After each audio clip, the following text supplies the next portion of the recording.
Hello everyone, I'm going to read you a story from the world's worst teachers, and thanks to David Williams for letting us read it. I've chosen to read a story called Mr Pent's Balls. Let's dive in. Once upon a time's table there was a maths teacher called Mr Pent. He certainly looked like a textbook maths teacher with his wire-rimmed glasses, brown suit and comb over. However, Mr Pent was anything but your average maths teacher. Oh no, he was one of the world's very worst teachers. That was because Mr Pent's every waking moment was taken up with one dark obsession: balls. He had a deep loathing of them. But where did this strange fixation with spherical objects come from? Our story begins when Mr Pent was still a child. It's easy to forget that teachers were once children, but in most cases they were.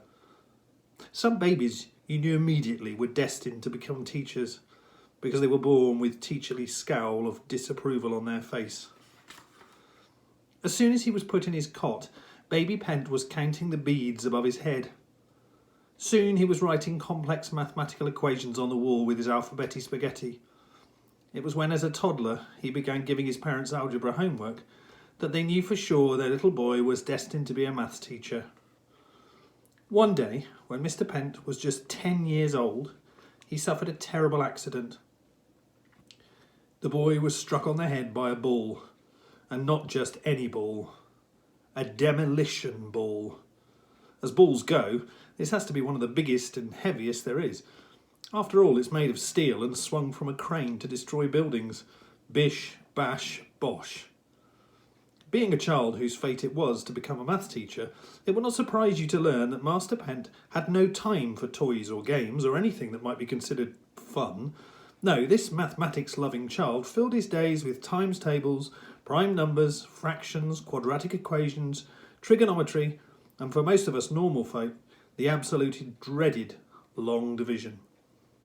One rainy afternoon, Master Pent was on his way home from his school maths club. Maths club was the world's most boring after-school club.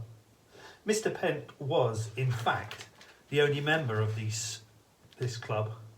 Other strong contenders for the world's most boring after-school club are Punctuation Club, Standing in a Puddle Society, Basket Weaving for Beginners, Mr Wallace's Tag Rugby, Train Spotters Anonymous, Sitting in the Dark Society, Staring at a Blank Wall Club, Traffic Cone Appreciation Society, Latin, Latin, Latin. In Maths Club, Master Pent had just been learning all about pi, also known as pi or 3.14. Pi is even more boring than it sounds, and it sounds cataclysmically boring. It's a mathematical constant, the ratio of a circle's circumference to its diameter. Are you asleep yet? If so, well, good night. If not, listen on. When Master Pent spotted a huge steel ball, he was eager to put to the test the whole circumference diameter nonsense. As he fumbled in his pencil case for his ruler, he failed to see that the huge ball was in fact swinging straight towards him at speed. Whoosh! It was meant to destroy an old block of flats that was standing right behind him. Instead, it struck the boy on the head. Hard. Really hard. Clonk. Master Pent was knocked out cold. That was just as well, as the ball batted him into the air. He flew, interestingly enough, exactly 3.14 miles before smashing through the roof of a shed in a back garden. Master Pent didn't wake up until a whole week later.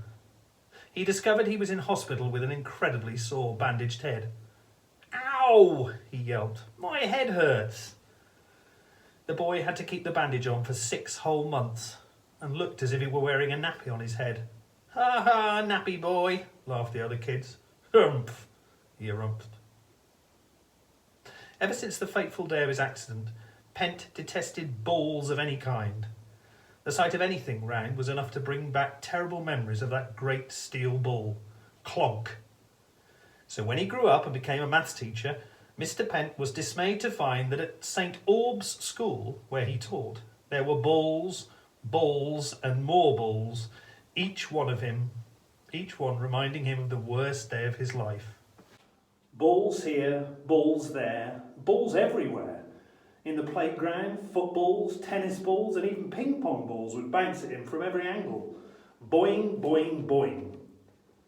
On spotting one, his eyes would all but pop out of their sockets. His face would go a shade of purple, his glasses would steam up and his comb-over would stick up on end. Balls! Mr Penn would shout as he foamed in the mouth. The teacher's hatred was so great that he stuck warning signs up all over St Albans. On every wall, door and window, he even stuck one on the dinner lady's bottom. No balls allowed in the playground. No balls whatsoever within a 100-mile radius of the school. Mr Pent would confiscate all balls on the spot. Then he would lock them up in his special ball cupboard at the end of a long corridor next to his classroom. The sign read, "Ball cupboard, beware, contains balls." Over the years, Mr Pent stuffed hundreds and hundreds of balls of all sizes in there, and there was hardly any room for more. If any pupil dared to ask him, "Please can I have my ball back, sir?" the teacher would smirk to himself before replying, "Of course, child." "Thank you, sir. Just one moment, if you please." Then he would reach into the cupboard for the ball and pop it with a pair of compasses he concealed in his hand. Poof! The air would spurt out like a lazy bottom burp. "There you are," Mr Pent would say as he handed the deflated ball back to the child with a grin. After he'd finally confiscated every single last ball from every child in the school, Mr Pent went further now. Anything spherical was on the hit list. The teacher stalked up and down the school, confiscating everything that was round. Marbles. "Balls! These are mine!"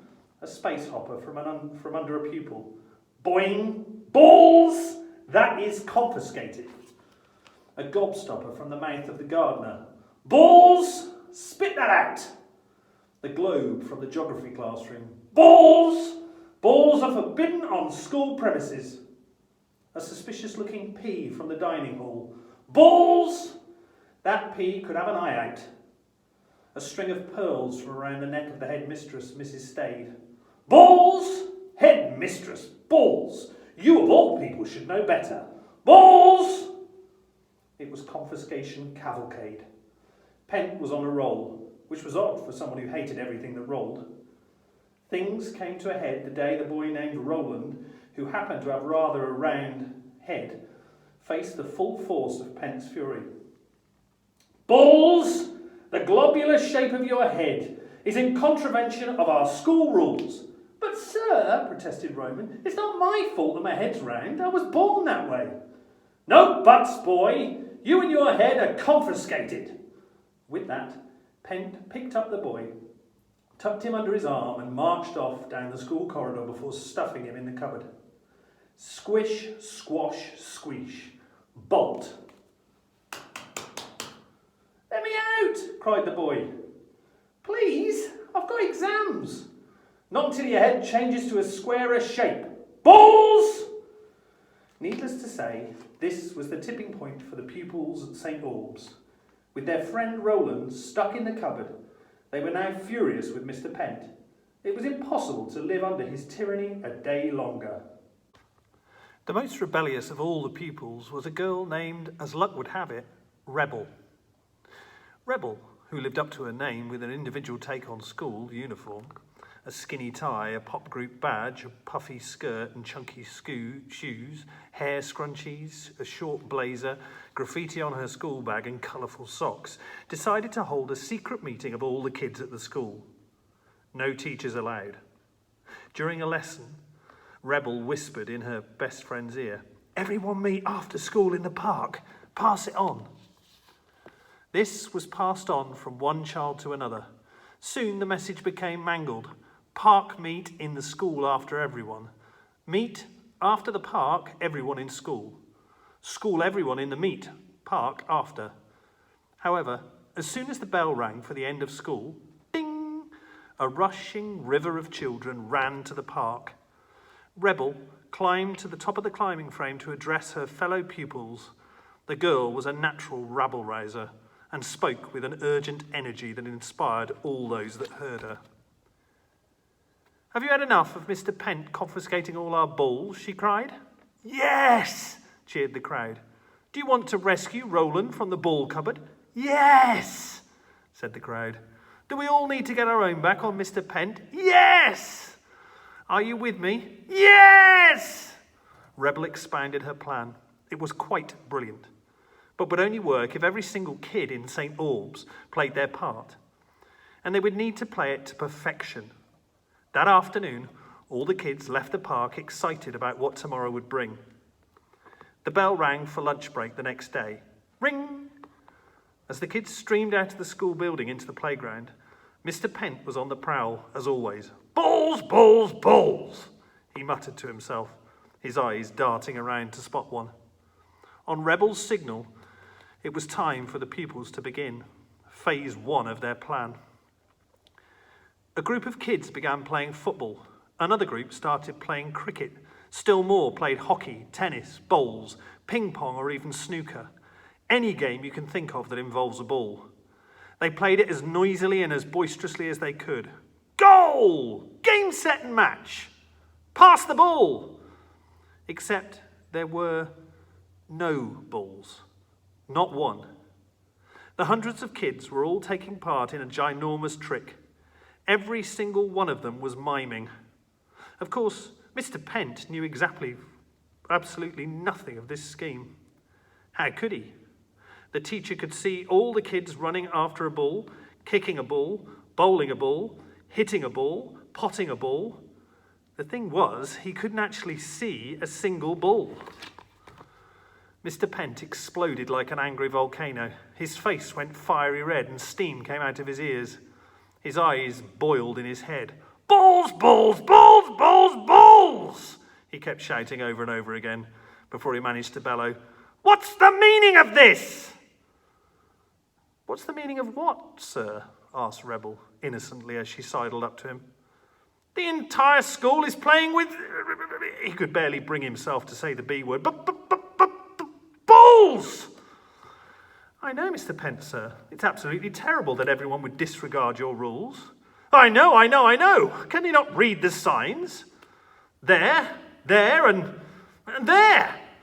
The teacher began manically pointing at hundreds of signs he put up all over the playground. "Maybe you need to put more signs up, sir," suggested Rebel with a smirk. No, he thundered. "These nasty little wretches have seen my signs. It's just that today I can't spot a single ball. Balls!" "You what, sir?" Rebel did her best look of incredulity. "Where are the balls?" "You mean to say you can't see any?" she asked, mock innocently. "No!" he boomed. "That is very strange, because there are balls absolutely everywhere, sir." "Balls? Where?" he demanded. "Look, sir, there's one," she said, pointing at nothing. Pent's piercing eyes followed her finger. "I can't see any balls." And another, and another, and another. "Balls, balls, balls, where?" There, she replied. "The balls are going so fast that they're a bit of a blur. If you chase after them, I'm sure you'll catch one." Mr Pent passed his leather briefcase to the girl and took a deep breath. "Hold this," he ordered. "With pleasure, sir." The teacher began charging around the playground, bellowing, "Balls!" 2-0, called out one kid. "Out!" shouted another. "Strike!" said a third. Mr Pent was chasing like a dog chasing its own tail. He went left, he went right, he went forwards, he went backwards. He spun round and round in circles. He even leapt into the air to intercept an imaginary ball. Huh? Then slid to the ground to stop another ball from rolling. Oof! He leapt on to a ping-pong table and to stop a third. The table couldn't take his weight and broke. Crunch! He tumbled to the ground. Thud. Now he was rolling around on the ground. "Balls, balls, balls, balls, balls!" he began muttering to himself over and over as if he'd gone bananas. "Balls, balls, balls, balls, balls!" The bell rang for the end of lunchtime. Ring, trying desperately to stifle their giggles. All the kids began packing up their imaginary balls before dashing off to their lessons. "Goodbye, sir," called out Rebel. "I hope you'll finally find all your balls."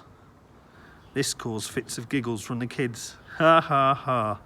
"Balls, balls, balls, balls, balls," he carried on muttering.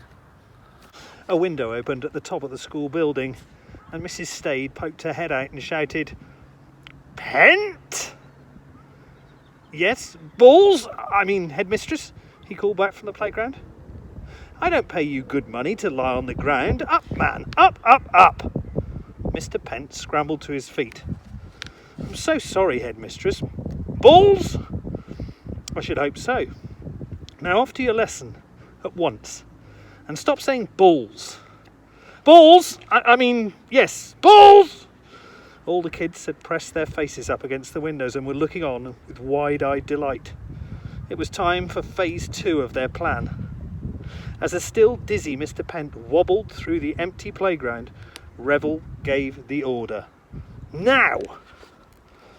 From out of the windows of the school building, all the kids started throwing balls they'd secretly smuggled into school that morning. Footballs, basketballs, tennis balls, ping pong balls, softballs, and every type of ball you could think of landed in the playground. Boing, boing, boing. They bounced all around Mr. Pent. Some even bobbed off his head. Boink, boink, boink. "Balls!" he bellowed. Mr. Pent thought he might be seeing things as he reached out to grab them. "Balls, balls, balls, balls, balls, balls, balls, balls."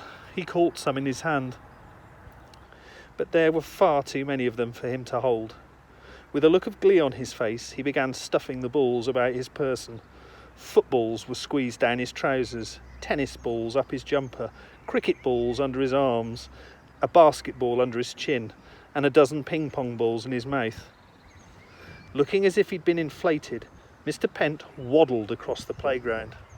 "Balls, balls, balls, balls, balls, balls, balls, balls, balls," he kept repeating himself as he hurried into the school building. The teacher was, of course, heading to his special cupboard where he kept all the confiscated balls under lock and key. The cupboard was already jam-packed with balls, and poor round-headed Roland, who was still stuffed in there. "Help! Let me out! It's been 2 days now, and all I've had to eat is mouldy old tennis ball," cried the boy. Mr. Pent fumbled for his key and opened the door. "Oh, thank goodness!" exclaimed Roland. "You're letting me out?" "No!" snapped Pent. "I'm putting more balls in." Just managing to hold Roland and the wall of balls back, Pent stuffed more and more in. Balls, balls, balls, balls, balls, balls, balls, balls, balls, balls, balls, balls, balls, balls, balls, balls, balls, balls. Now the cupboard was full to bursting. As all the kids popped their heads round the classroom door to watch, Mr. Pent put his back up against the cupboard door to close it. It took all his might. When he finally managed to close the door and lock them in, the teacher smiled gleefully. "Balls!" he said to himself. Then, all of a sudden, the cupboard strained with the pressure. Creak. "Sir," called out Rebel from the doorway. "Balls? I mean, what?" "Just one more, sir." With that, she rolled a giant beach ball towards him, trundle. Eagerly, Mr. Pent pounced on it. "Balls! Got you!" Then he unlocked the cupboard door so he could imprison this last one like all the others. This would prove to be a mistake. As soon as he unlocked the door, thousands of balls, and Roland, burst out. Boom! They came tumbling down the corridor. Boing, boing, boing.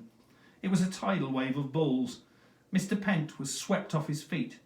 The kids closed the classroom doors and watched through the glass as their teacher was carried along the corridor. Roland managed to leap on top of some lockers. He was safe. "Hooray!" shouted all the kids. "It's been 2 days and I really need the loo," said the boy as his teacher rushed past him. Whoosh! "Balls!" screamed Pent. The balls washed him down the stairs, through the doors and out into the playground. "Help!" screamed Pent. The whole school looked on from the main building. but there was nothing they could do. "Balls!" bawled Mr Pent as he was swept out through the school gates. He rolled down the road and all the way out of town. The balls rolled into distance, taking Mr Pent with them. The maths teacher was never seen again, and from that day on, the pupils in St Albans were happy that they could play all the ball games they liked, but they also felt sad. Why? Because they really missed winding up their teacher. After all, why else do you go to school? Thanks to David Williams for letting me read his book, and I hope you enjoyed it. Stay safe, everybody.